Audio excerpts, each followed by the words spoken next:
جوانی میں انسان باپ کو شک کی نگاہوں سے دیکھتا رہتا ہے، جیسے باپ کو ہمارے مسائل یا ضرورتوں کا احساس ہی نہیں۔ یہ نئے دور کے تقاضوں کو نہیں سمجھتے۔ کبھی کبھی ہم اپنے باپ کا موازنہ بھی کرنا شروع کر دیتے ہیں۔ اتنی محنت ہمارے والد نے کی ہوتی، کچھ بنایا ہوتا تو آج ہم بھی فلاں کی طرح عالیشان گھر یا گاڑی میں گھوم رہے ہوتے۔ کہاں ہو، کب آؤ گے، زیادہ دیر نہ کرنا جیسے سوالات انتہائی فضول اور فالتو سے لگتے ہیں۔ سویٹر تو پہنا ہے، کچھ اور بھی پہن لو، سردی بہت ہے۔ انسان سوچتا ہے کہ اولڈ فیشن کی وجہ سے والد کو باہر کی دنیا کا اندازہ نہیں۔ اکثر اولادیں اپنے باپ کو ایک ہی معیار پر پرکھتی ہیں، اپنی ناکامیوں کو باپ کے کھاتے میں ڈال کر خود سرخرو ہو جاتے ہیں۔ ہمارے پاس بھی کچھ ہوتا تو اچھے اسکول میں پڑھتے، کاروبار کرتے۔ اس میں شک نہیں کہ اولاد کا آئیڈیل بھی ان کا باپ ہی ہوتا ہے۔ کچھ باتیں جوانی میں سمجھ نہیں آتی یا ہم سمجھنے کی کوشش نہیں کرتے، اس لیے کہ ہمارے سامنے وقت کی ضرورت ہوتی ہے۔ دنیا سے مقابلے کا بھوت سوار ہوتا ہے۔ جلد سے جلد کچھ پا لینے کی جستجو میں ہم کچھ کھو بھی رہے ہوتے ہیں، جس کا احساس بہت دیر سے ہوتا ہے۔ وقت گزر جاتا ہے، اچھا بھی برا بھی، اور اتنی تیزی سے گزرتا ہے کہ انسان پلک جھپکتے ماضی کی کہانیوں کو اپنے ارد گرد گھومتا دیکھنا شروع کر دیتا ہے۔ جوانی، پڑھائی، نوکری، شادی، اولاد، اور پھر وہی اسٹیج، وہی کردار جو نبھاتے ہوئے ہر لمحہ اپنے باپ کا چہرہ آنکھوں کے سامنے آنے لگتا ہے۔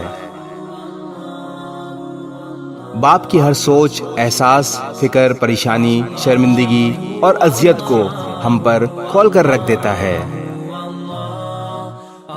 نظریں جھکائے انتہائی محبت سے ڈوب کر قرآن کی تلاوت کرنا، سمجھ تو آنا شروع ہو جاتا ہے لیکن بہت دیر بعد، جب ہم خود راتوں کو جاگ جاگ کر دوسرے شہروں میں گئے بچوں پر آیت الکرسی کے دائرے پھونکتے ہیں، جب ہم سردی میں وضو کرتے ہوئے اچانک سوچتے ہیں پوچھ ہی لیں بیٹا آپ کے ہاں پانی گرم تو آتا ہے نا، جب قہر کی گرمی میں روم کولر کی ہوا بدن کو چھوتی ہے تو پہلا احساس دل و دماغ میں ہلچل سی مچاتا ہے، کہیں اولاد گرمی میں تو نہیں بیٹھی۔ جوان اولاد کے مستقبل، شادی کی فکر، ہزاروں تانے بانے جوڑتا باپ تھک ہار کر اللہ اور اس کے پاک کلام میں پناہ ڈھونڈتا ہے۔ تب یاد آتا ہے کہ ہمارا باپ بھی ایک ایک حرف، ایک ایک آیت پر رک رک کر بچوں کی سلامتی، خوشی اور بہتر مستقبل کی دعائیں ہی مانگتا ہوگا۔ ہماری طرح ہمارا باپ بھی ایک ایک بچے کو نمناک آنکھوں سے اللہ کی پناہ میں دیتا ہوگا۔ کمرے کی بتی بجھا کر اس فکر کی آگ میں جلتا ہوگا کہ میں نے اپنی اولاد کے لیے بہت کم کیا۔ اولاد کو باپ بہت دیر سے یاد آتا ہے، اتنی دیر سے کہ ہم اس کو چھونے، محسوس کرنے، اس کی ہر تلخی، اذیت، فکر کا ازالہ کرنے سے محروم ہو جاتے ہیں۔ یہ ایک عجب احساس ہے جو وقت کے بعد اپنی اصل شکل میں ہمیں بے چین ضرور کرتا ہے۔ پتہ نہیں باپ نے کتنی بار دل ہی دل میں ہمیں چھاتی سے لگانے کو بازو کھولے ہوں گے،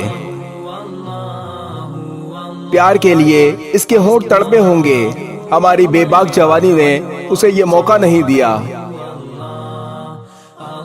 یہ سب بہت شدت سے محسوس ہوتا ہے جب ہم باپ بنتے ہیں۔ باپ کے دل کا حال جیسے قدرت ہمارے دلوں میں منتقل کر دیتی ہے۔ اولاد اگر باپ کو کھلی آنکھوں سے وقت پر دیکھ لے تو شاید اسے یقین ہو جائے گا کہ دنیا میں باپ سے زیادہ اولاد کا کوئی دوست نہیں۔ اس ویڈیو کو شیئر ضرور کریں، ہو سکتا ہے آپ کے ایک شیئر سے یہ بات کسی کے دل میں اتر جائے۔